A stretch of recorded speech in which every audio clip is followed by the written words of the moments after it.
जनाब आका इमाम ज़माना अलैहिस्सलाम गैबत में अपने शियों के अमाल देखकर गमज़दा हैं और रो रहे हैं। हमारे अमालों पर तारीख में हमारे दो इमाम शियों के अमालों पर गमज़दा हुए हैं। यहाँ तक सुना है कि खून के आंसू रोए हैं। पहला इमाम सज्जाद जो कूफियों की खामोशी पे बहुत दुखी हुआ, और दूसरा हमारा 12वां आका जो गैबत में है और दुखी है अपने मानने वालों से। भाइयों गौर करो, मेरी नजर में 4 काम ऐसे हैं हमारे जिनकी वजह से हमारा इमाम दुखी है।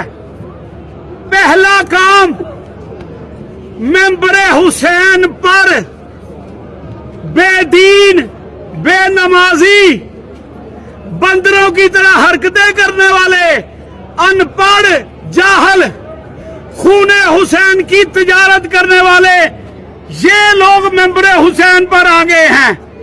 जो इस अहल नहीं है, इनको शर्म नहीं आती कि मेंबरे हुसैन इसलिए नहीं कि झूठी तफसीर बयान की जाए, ज़ईफ रवायतें बयान की जाए।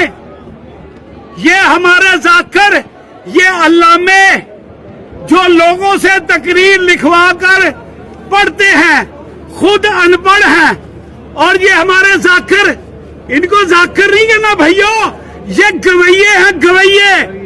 4 छोटे गवैयों को लेकर मेंबर हुसैन पर आ जाते हैं। शर्म करो। और करते क्या है?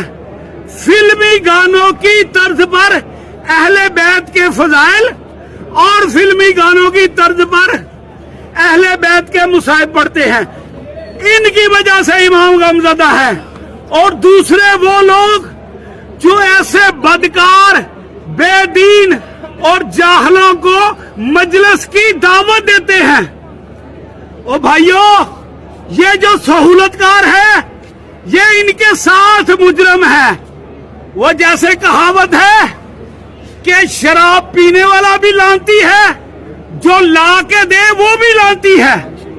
तो ये लोग दूसरे हैं। और तीसरे सबसे अहम ये बात हमने सोचनी है, ये तीसरे लोग ये हम हैं, सामईन हैं, जो ऐसे बेगैरत लोगों की मजलिस में जाते हैं और उन्हें दाद देते हैं। भाइयों, यूट्यूब भरा पड़ा है इस वीडियो से, इन जैसी कई वीडियो से, कि अभी जाकर ने सिर्फ गवैये ने आ की है और लोग उठ उठ के उसको दाद देते हैं। और जाहलो, इमाम हुसैन की मजलूमियत कोई कम है कि मसनूई और मन घड़त रवायत का सहारा लेते हो सिर्फ रुलाने के लिए? अपनी मजलिस को अल-अमान पुरसा कहलवाने के लिए जाहल और पेटों के जरिए मजलिस में खड़े होकर मुंह पीटते हो। शर्म करो। इमाम हुसैन और जनाबे सैयदा ज़ैनब सलामुल्लाह अलैहा का दुख, उनकी चादर छिन जाने का दुख अपने दिल में बसाओ। और चौथी सबसे अहम बात कि जितने शिया है, इमाम फरमाते हैं, मैंने उलमा से सुना है कि कम अज कम 24 घंटे में एक दफा अपने इमाम को पुकारो, उनके ज़हूर में ताजील के लिए दुआ करो। ओ भाइयों, खुदा के वास्ते शियत को समझो, शियत को समझो। ऐसा ना हो मैं जुलूस में खड़े होकर अलमे अब्बास और शबीए जुलजना को गवाह बना के कहता हूं कि अगर ये चारों किस्म के लोग बाज ना आए तो इमाम ज़माना के ज़हूर के वक्त उनकी तलवार इनसे हिसाब लेगी। बचो भाइयों, इमाम ज़माना की नाराजगी से बचो। बुलंद तर सलावत।